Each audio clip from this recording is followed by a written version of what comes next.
दक्षिणी छत्तीसगढ़ में पत्थलगड़ी आंदोलन फिर से उभरा। भूमि का सीमांकन करने के लिए नक्काशीदार पत्थर लगाने की सदियों पुरानी आदिवासी प्रथा प्रतिरोध का एक शक्तिशाली प्रतीक है। दक्षिणी छत्तीसगढ़ के घने जंगलों में पत्थलगड़ी आंदोलन भूमि का सीमांकन करने के लिए नक्काशीदार पत्थर लगाने की सदियों पुरानी आदिवासी प्रथा प्रतिरोध के एक शक्तिशाली प्रतीक के रूप में फिर से उभरी है। बस्तर जिले के 3 ब्लॉकों के सैकड़ों ग्रामीण स्थानीय शासन पर अपनी ग्राम सभाओं के अधिकार का दावा करने के लिए संवैधानिक प्रावधानों का हवाला दे रहे हैं, जिससे आदिवासी स्वायत्तता, भूमि अधिकार और राज्य नियंत्रण पर एक विवादास्पद बहस फिर से शुरू हो गई है। आंबेडकर जयंती 14 अप्रैल पर नाटकीय रूप से उग्र हुए इस आंदोलन ने किलेपाल और तुरंगुर गांवों में प्रमुख जंक्शनों पर आदिवासी संप्रभुता की घोषणा करने वाले उत्तेजक बैनर लगाए जाने के बाद बढ़ते तनाव की ओर ध्यान आकर्षित किया है। किलेपाल और तुरंगुर गांवों में ग्राम सभा को भूमि और शासन का सर्वोच्च संरक्षक घोषित करने वाले बड़े बड़े घोषणा पत्र लगाने से स्थानीय प्रशासन में काफी बेचैनी पैदा हो गई है। प्रमुख चौराहों पर रणनीतिक रूप से लगाए गए ये बैनर पारंपरिक आदिवासी कानूनों और जगपाल सिंह बनाम पंजाब राज्य में 2011 के सुप्रीम कोर्ट के ऐतिहासिक फैसले का हवाला देते हैं। एक ऐसा फैसला जिसने आम जमीनों पर ग्राम सभाओं के अधिकार को मजबूत किया, ऐतिहासिक प्रथाओं को संवैधानिक सुरक्षा उपायों से स्पष्ट रूप से जोड़कर संदेश प्रशासन के लिए एक जानबूझकर चुनौती पेश करता है।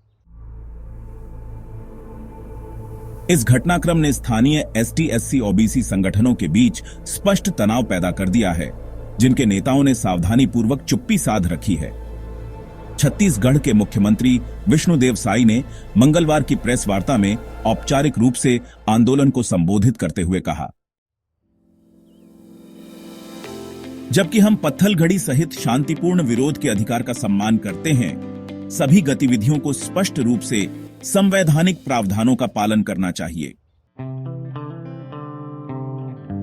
विश्लेषकों का सुझाव है कि ये बैनर न केवल स्वायत्तता की मांग का प्रतिनिधित्व करते हैं, बल्कि आदिवासी पहचान की राजनीति के व्यापक पुनरुत्थान का प्रतिनिधित्व करते हैं, जो छत्तीसगढ़ के अशांत आदिवासी गढ़ में संवैधानिक अधिकारों और प्रशासनिक नियंत्रण के बीच नाजुक संतुलन का परीक्षण करते हैं।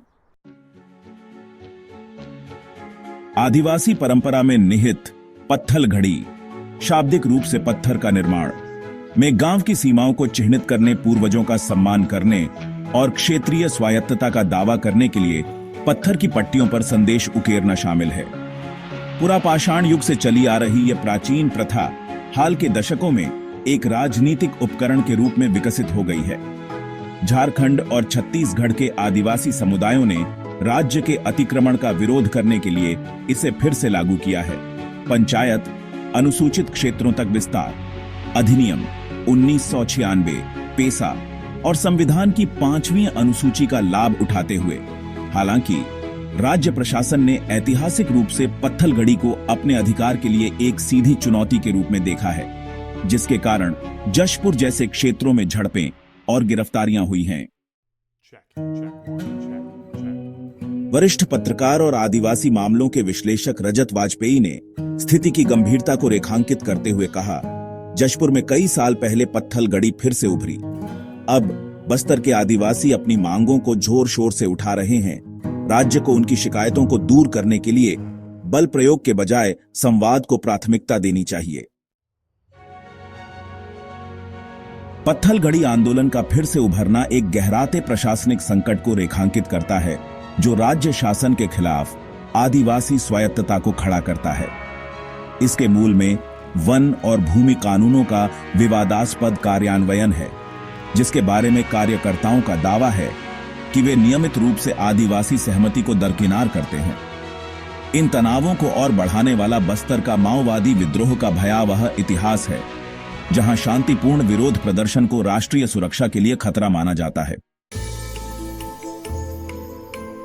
पत्थलगड़ी आंदोलन आज प्रतीकात्मकता से परे है। यह भारत के आदिवासी समुदायों के बीच पहचान, सम्मान और आत्मनिर्णय के लिए दशकों से चल रहे संघर्ष का प्रतीक है।